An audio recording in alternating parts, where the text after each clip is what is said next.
बच्चों, आज हम लोग एनांग विकार सूत्र के बारे में अध्ययन करेंगे। एन अंगः विकार, एन माने जिससे, अंग में यानी अंगी में विकार परिलक्षित हो, जिस अंग के द्वारा अंगी में विकार परिलक्षित हो उस अंग में हम तृतीया विभक्ति का प्रयोग करते हैं। यानी जिस विकृत अंग के द्वारा अंगी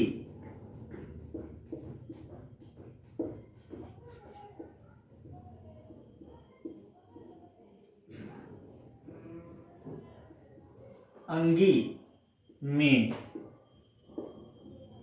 विकार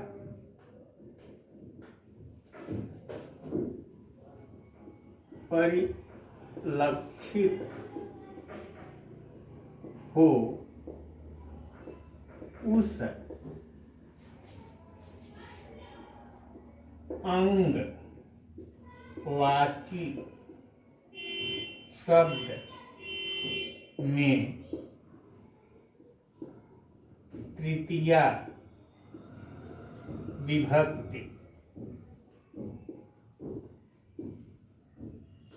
का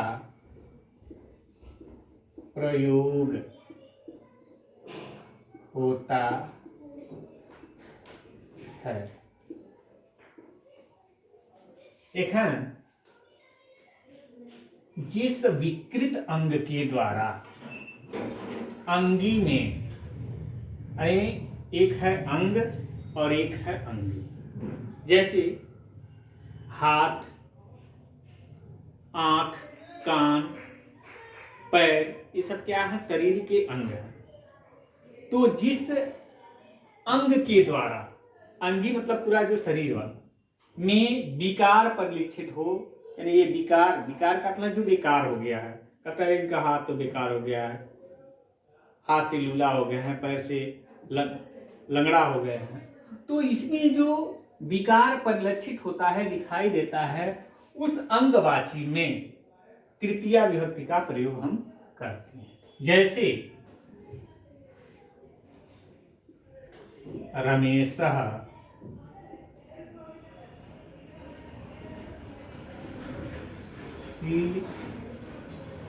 शीर्षा खलवाटः।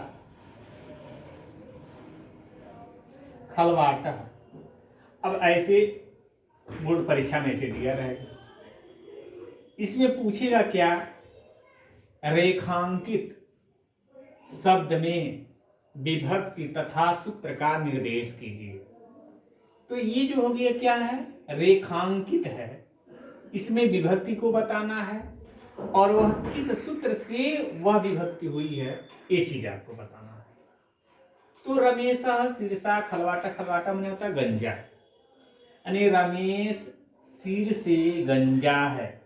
हिंदी इसका हो जाएगी रमेश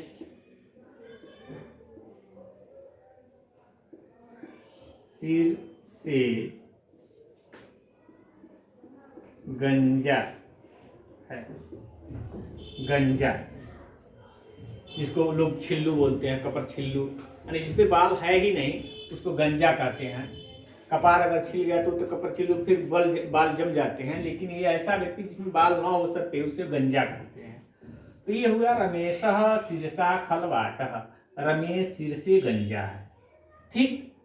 अब देखें आपकी परीक्षा में ऐसे दिया रहेगा अंडरलाइन, आपसे पूछा जाएगा, ये अर्थ नहीं पूछा जाएगा, अर्थ तो हमने वैसे बता दिया, आप समझने के लिए। यहाँ पूछ लिया शीर्षा में विभक्ति कौन सी विभक्ति है और किस सूत्र के आधार पे है। तो आप कुछ नहीं करेंगे, यहाँ लिखेंगे, ऐसे लिखा हुआ है, आप यहाँ लिख लेंगे शीर्षा, शीर्षा ऐसे लिख लिया। यहाँ लिखेंगे कौन सी विभक्ति है? कहा जिस विकृत अंग के द्वारा अंगी में विकार परिलक्षित हो। तो रमेश जो क्या है? वह अंगी है। और सिर क्या है, उसका अंग है। तो जिस अंग में विकार परिलक्षित हो उसके सिर में ही ये विकार उत्पन्न हो गया है कि वो गंजा हो गया है, तो उसी में क्या है, तृतीया विभक्ति का प्रयोग हुआ है। ठीक है, तृतीया विभक्ति का प्रयोग करते हैं। तो सिरसा में क्या है, यहाँ लिखेंगे तृतीया विभक्ति। तृतीया विभक्ति सूत्र क्या होगा, तो यही एनांग विकारः, नांग विकार बस हो गया।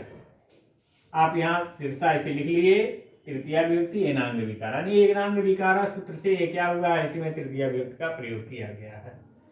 जैसे और भी उदाहरण देखना, जैसे मोहनः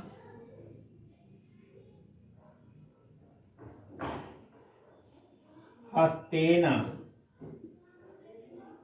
लुञ्जः,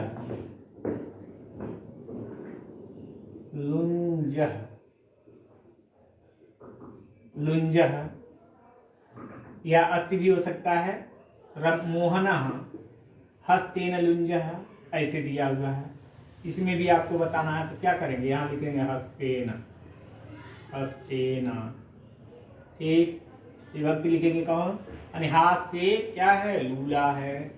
तो देखिए मोहन क्या है, यह अंगी है और हाथ उसका क्या है, अंग है, और इसी अंग में क्या हुआ, विकार उत्पन्न हो गया, इसी में विकार उत्पन्न हो गया, हाथ से लूला हो गया है, इसलिए इसमें तृतीया विभक्ति का प्रयोग किया गया। किस सूत्र से, तो एनांग विकार। हस्तेन में क्या लिखेंगे, यहाँ लिखेंगे तृतीया विभक्ति।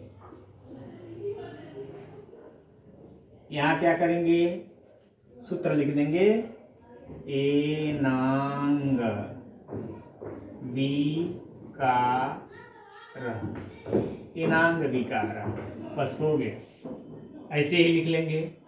और भी हस्तेन लुञ्जः, जैसे राम कोई है, राम नाम का कोई लड़का है, रामः कर्णेन बधिरः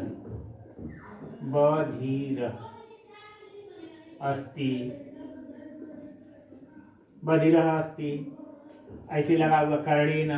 तो कर्णेन में क्या है, यानी राम क्या है, कान से बहरा है। ठीक, तो कर्णेन में यानी राम व्यक्ति है जिसके कान में विकार उत्पन्न हो गया है, जिसके कारण वो बहरा हो गया है। तो जिस अंग में उसको विकार हुआ है उसी में तृतीया विभक्ति का प्रयोग कर देंगे। तो कर्णेन में क्या कर देंगे, यहाँ लिखेंगे कर्णेन, यहाँ लिखेंगे तृतीया विभक्ति, यहाँ लिखेंगे एनांग विकार। ठीक है, ऐसे ही अगर कोई यहाँ कर्णेन ना करके जो है, आप और भी उदाहरण, जैसे रामः नेत्रेण कालः, ऐसे ही प्रयोग है, रामः नेत्रेण कालः अस्ति, ऐसे लगा हुआ है। तो नेत्रेण, राम क्या है, नेत्र से यानी आंख से क्या है, काना है। तो नेत्रेण में क्या है, तृतीया विभक्ति है। किस सूत्र से, तो एनांग विकार सूत्र से। तो इस सूत्र के आधार पे ये काना है, लूला है, लंगड़ा है, गंजा है।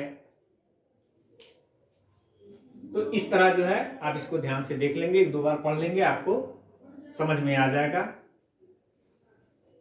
चलिए आज इतना ही, धन्यवाद।